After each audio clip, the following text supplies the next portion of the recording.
شروع اللہ کے نام سے جو بڑا مہربان نہایت رحم والا ہے۔ ایک دفعہ 3 ڈاکو رات کو ڈاکہ ڈالنے کے لیے ایک گھر میں گئے۔ جب وہ اس گھر کے ایک کمرے میں داخل ہوئے تو 3 خوبصورت اور حسین و جمیل لڑکیاں سو رہی تھیں۔ جب ڈاکوؤں نے ان کو اکیلے پایا تو ان کے دل میں شیطان نے شیطانگی پیدا کر دی اور انہوں نے ان 3 لڑکیوں کے ساتھ اس کمرے میں زبردستی بدفعلی شروع کر دی۔ اس کمرے میں اندھیرا اتنا تھا کہ تینوں لڑکیوں کو ان 3 لوگوں کی شکل کی پہچان نہ ہوئی اور وہ تینوں ڈاکو بھی لڑکیوں کی شکل نہ دیکھ سکے۔ تینوں بہنوں سے زبردستی بدفعلی کر کے وہ ڈاکو وہاں سے چلے گئے۔ چند دنوں بعد وہ تینوں ڈاکو ایک گلی میں سے گزرے جس گلی میں مسجد تھی۔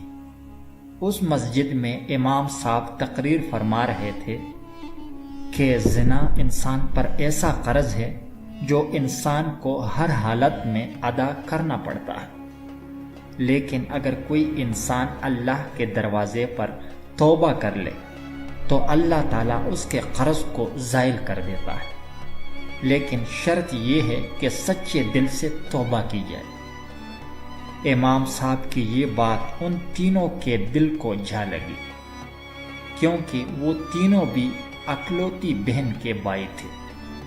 ان تینوں نے کہا، اگر ہماری بہن کو کسی نامحرم نے ہاتھ بھی لگایا تو ہم اس کی جان نکال لیں گے۔ تو دوسرے نے کہا کہ جو قرض ہم پر ہے وہ ہمیں ہر حالات میں اتارنا پڑے گا۔ تیسرے نے کہا، گناہ ہم نے کیا ہے اور سزا تو ہماری معصوم بہن کو بھگتنی پڑے گی۔ ایسے بھائی کے زندہ رہنے سے تو اچھا ہے کہ وہ پانی میں ڈوب کر مر جائے۔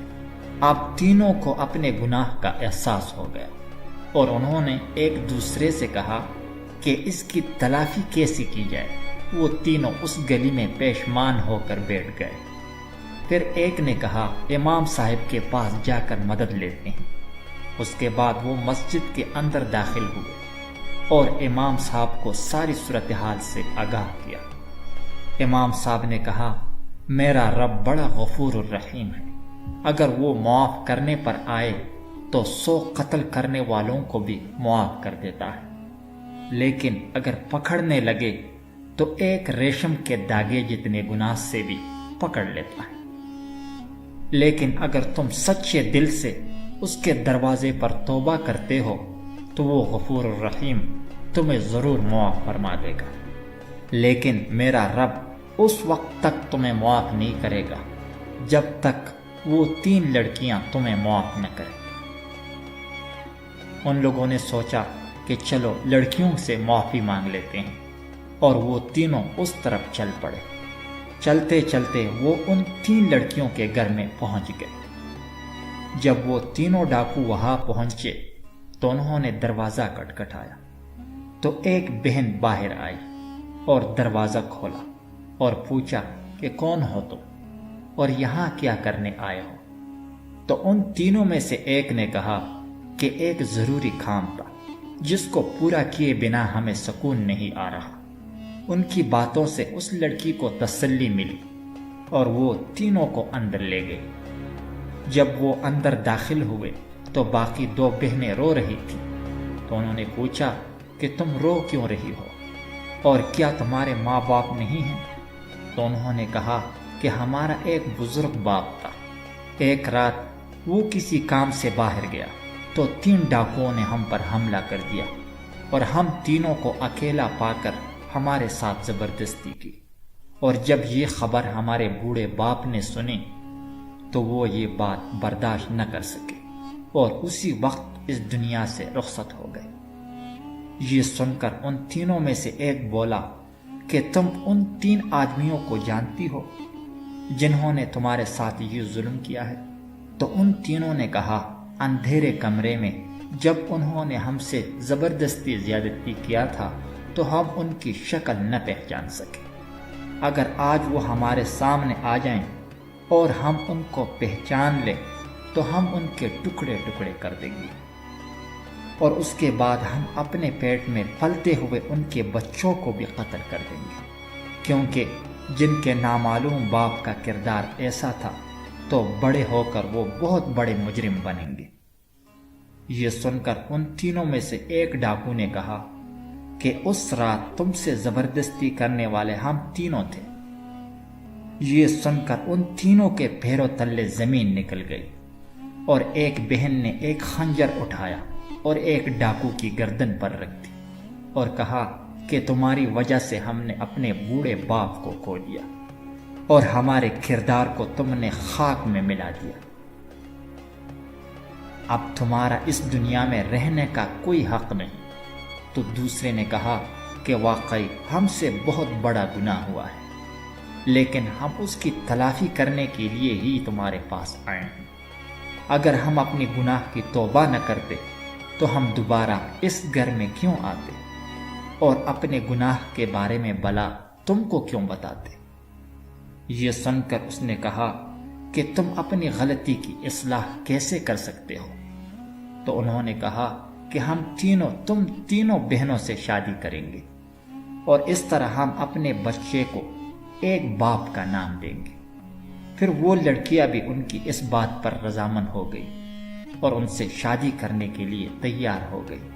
لیکن تھوڑی دیر بعد ان ڈاکوؤں میں سے ایک ڈاکو نے کہا کہ ہم نہیں جانتے کہ ہم میں سے کس ڈاکو کا کس لڑکی کے پیٹ میں بچہ پل رہا ہے۔ یہ بات سن کر سب پریشان ہو گئے۔ پھر تھوڑی دیر سوچنے کے بعد انہوں نے کہا ہم امام مسجد کے پاس چلتے ہیں اور انہی سے اس مسئلے کا حل نکال لیتے ہیں۔ پھر ایک نے کہا کہ ہم امام صاحب کو یہاں بلا لیتے ہیں۔ ان دونوں نے اس کی بات پر اتفاق کر لیا۔ پھر ایک ڈاکو امام صاحب کو لے کر حاضر ہوا اور امام صاحب کو تمام صورتحال سے آگاہ کیا۔ تھوڑی دیر سوچنے کے بعد امام صاحب نے ان تینوں ڈاکوؤں کو ایک لائن میں کھڑا کر دیا اور پھر ایک لڑکی کو کہا کہ تم ان تینوں کے سینے سے ناک لگا کر خوشبو سونگو، کیونکہ جب تم ان تینوں کے قریب جاؤ گی تو تمہیں ایک عجیب و غریب خوشبو محسوس ہوگی، کیونکہ ہر مسلمان چاہے جتنا ہی کیوں نہ گناہگار ہو، اور اگر اس نے نبی کا کلمہ پڑھ لیا ہو تو اس کے جسم سے ایک عجیب و غریب خوشبو نکلتی ہے، اور وہ خوشبو ہر ایک میں مختلف ہوتی ہے، اور جب تم ان تینوں میں خوشبو سونگ لو گی تمہیں محسوس ہوگا کہ اس دن کون سا ڈاکو تمہارے قریب آیا تھا۔ یہ سن کر وہ تینوں بڑے حیران ہوئے، اور پھر ایک لڑکی تینوں کے قریب چلی گئی اور خوشبو سونگنے کے بعد کہا کہ امام صاحب مجھے پتہ چل گیا ہے کہ اس رات یہی نوجوان میرے قریب آیا تھا۔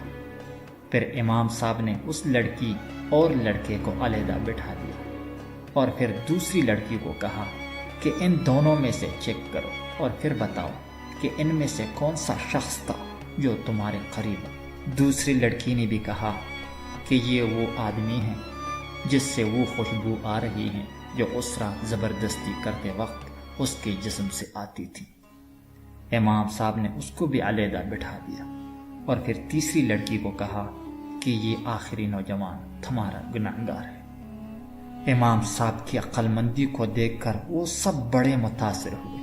پھر امام مسجد نے ان تینوں کا نکاح پڑھا دیا اور تینوں اپنی غلطی کی تلافی کر کے ہنسی خوشی زندگی گزارنے لگے، اور جب 1 سال بعد تینوں کے بچے پیدا ہوئے تو ان کی شکلیں اپنے اپنے باپ پر تھیں۔ اگر ویڈیو اچھی لگی ہو تو پلیز چینل کو ضرور سبسکرائب کیجیے گا۔ شکریہ۔